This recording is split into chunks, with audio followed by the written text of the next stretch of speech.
어떤 사람들이 새해에도 부자가 될까요? 한 해를 마무리하는 12월은 내년에 대한 계획도 있겠지만 온갖 세일의 유혹으로 의도치 않은 과소비를 하신 분들도 있으시죠?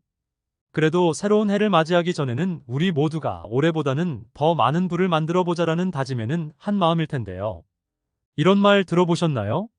새로운 목표를 세우거나 새로운 꿈을 꾸기에 너무 늦은 나이라는 것은 없다. 새로운 목표를 계획하고 미래에 대한 꿈을 꾸는 것에는 사실 나이와는 전혀 상관없는 것이죠. 그래서 우리 모두가 할 수 있는 것 아닐까요? 새해에 부자 되기 위해서는 이것 세 가지는 그냥 믿고 버리세요. 지인 생일에는 커피 한 잔 이상은 사지 말자. 먼저 여러분들은 지인을 어떻게 정의하시나요? 우선 친구와는 엄연히 다른 관계인 것이죠. 친구라고 말하기에는 애매하지만 그렇다고 아예 모르는 사람은 아닌 사이. 예를 들면 회사에서 알게 된 사이이지만 그 회사를 떠나면 안 보게 될 사이, 우연한 기회로 알게 됐지만 그 우연의 경우가 닿으면 만나지 않을 사이 등등.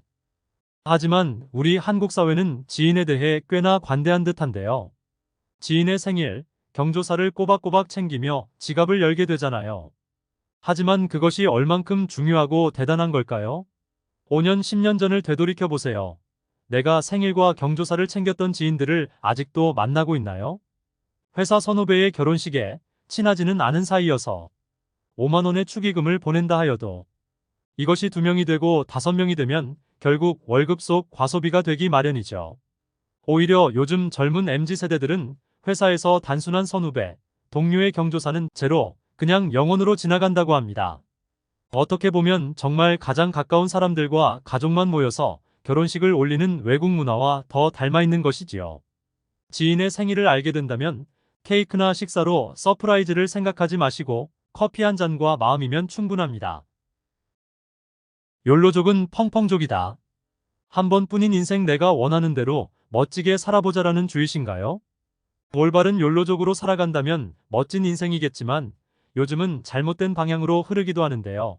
지금 당장의 삶의 질을 높여주는 취미생활이나 자기계발에 투자를 하는 욜로족이 아닌 단순한 무력을 채우는 충동 구매를 하면서 자신이 욜로족이라고 말하는 사람들을 주변에서 한 번쯤 보셨을 거라 생각됩니다. 또는 자유로운 영혼처럼 여행에 과소비를 하는 경우도 늘어나고 있죠. 경제 전문가들은 모두 이 한 가지의 목소리를 함께합니다.